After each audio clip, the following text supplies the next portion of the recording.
voice recorder's gotta be around here somewhere. Hello, welcome to Sunset Overdrive After the Bell. It has taken a little while, but I have completed the main story campaign, and I'm in a position to give this game its official After the Bell grading. Sunset Overdrive places you in an open world city called Sunset City. A new energy drink is released called Overcharged Delirium XT, and it's created and made by a corporation known as Fizco. Apparently Fizco didn't carry out any due diligence because everyone that drinks Overcharged Delirium XT ends up turning into violent mutants, and this causes Sunset City to go to shit pretty much. You're tasked with escaping from the city, and you'll be fighting against 3 enemy types along your way. You've got the mutant creatures known as the OD, you've got scabs, which are essentially looting and murdering human characters, and Fizco's own corporate protection robots. As I'm saying this, I am very aware that it sounds like a piece of nonsense, and truthfully, it is. It is absolute nonsense from start to finish. However, at no point does Sunset Overdrive try and pretend to be anything other than nonsense, and that's why it works. It sets out to deliver a fun and entertaining experience where you can just lose hours messing around, blowing shit up and travelling across the city. The game revolves heavily around movement, and particular grinding and bouncing off of objects. Try and run around on the actual ground to kill your enemies and you'll be put down pretty quickly, so you have to keep on the move and preferably up somewhere high. It did take a while for me to get used to how things work, but once the penny dropped, I was stringing together traversal combos and taking down enemies just like that. The combat is very basic, that like I mentioned in the Before the Bell video. It doesn't get any more complex as the game goes on, but on reflection I certainly wouldn't have it any other way. It just works so well with the movement mechanics, and it's fantastically fun just going from point A to point B and achieve something that many games, particular open world games, suffer with, that you get bored of just going to A to B and you'll be using the fast travel function. Now, there's fast travel function here in Sunset Overdrive, but I must have used it probably a handful of times at the most.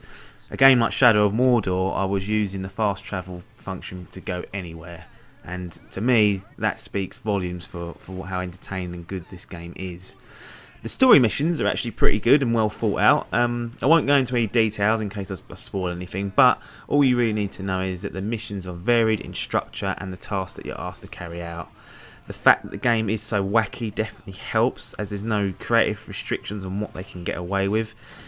Anything goes, and Insomniac Studios take full advantage and deliver some brilliant missions. It's the same for the story. The story is mainly drivel, if I'm honest, but it fits so well with the theme and tone and structure of the game that, to be honest, you can't really fault it. I will warn you though, it's a wacky comedy at the end of the day, so don't expect anything other than that from Sunset Overdrive. It is humour, and obviously it's going to have high and low points in it.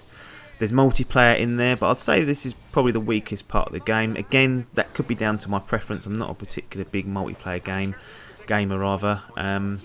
It's co-op focused, and you essentially go out of a group of people. There'll be 6 to 8 of you in a party as such. You'll go out and carry out quests to build some points up, and at the end there's a big sort of defensive horde mode. It's not particularly engaging, but I think if there was a group of mates that you were playing this with, it would certainly be a nice distraction. It's coming to the point now where Sunset Overdrive is going to have to be given its grading. So, what is Sunset Overdrive going to get? It certainly will switch some people off with the tone of the story, the characters that you meet, and just the entire premise. Some people are just not going to like this. But I am not some people, and the point of these videos is for me to give you my opinion and not try and predict how the masses might receive these games. Once I got the hang of Sunset Overdrive, because it does sort of overwhelm you at the beginning, I have to say I enjoyed every single minute that I spent in Sunset City. It's a brand new IP that brings fresh ideas and gameplay to the open world genre. The blend of movement and combat works seamlessly and creates such satisfying gameplay. The story isn't going to be for everyone, but for me it clicked and fits in well with what Sunset Overdrive sets out to do. And the result? A fantastic video game. Sunset Overdrive's official After the Bell grading is gold. Area clear. All right, I'm opening up the doors.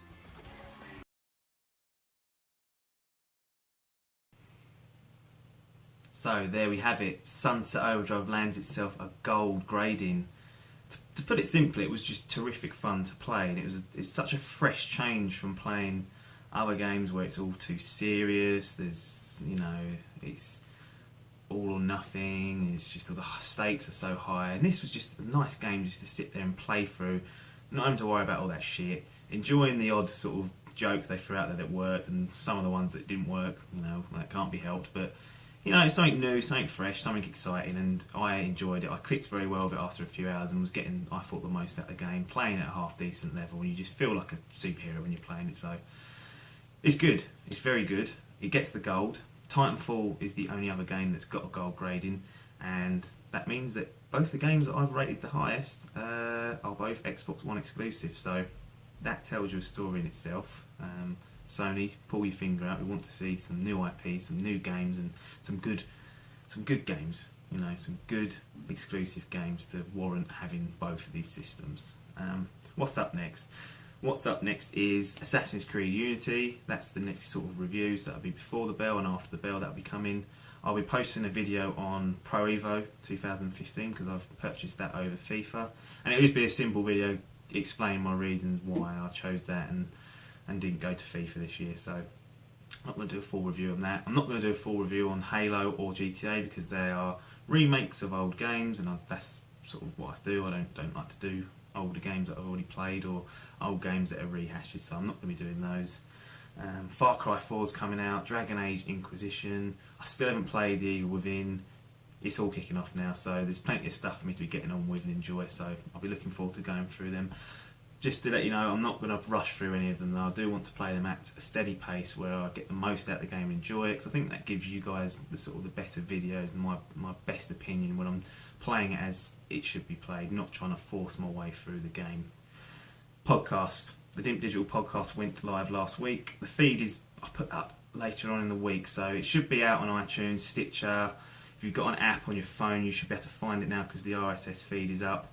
If you subscribe to that, it'll automatically download the new episodes when they come, and they're going to be coming every other week. Some weeks there may be back-to-back episodes, but the ones with Josh and Chris are going to be coming every other week, provided I can get them lazy bastards to do that every week. But yeah, we're just going to be talking shit about video games, and it's just good fun. We've all wanted to have a go at it for a while, so tune into that if you're interested. It should be a good crack. Nothing more for me to say here. I'll just mention this. Yes, it's not a new look I'm going for. It is for Movember, so it is for a decent cause. If you want to donate, you can do. I'll put the page at the bottom of this description of this video, so just click that and it'll take you to the page if you want to give some money towards it. If not, don't worry, I'm not going to kill you. That's it then. Assassin's Creed Unity is up next. Some gameplay videos from Halo, GTA I imagine. FIFA v Pro Evo, I'll be doing that as well, so that's what's in the pipeline. And once we get to the end of Unity, sort of an after the bell review, I'll see where the chips lie and what I'm going to plan to do next. But thanks very much for your time as usual, and ta-da!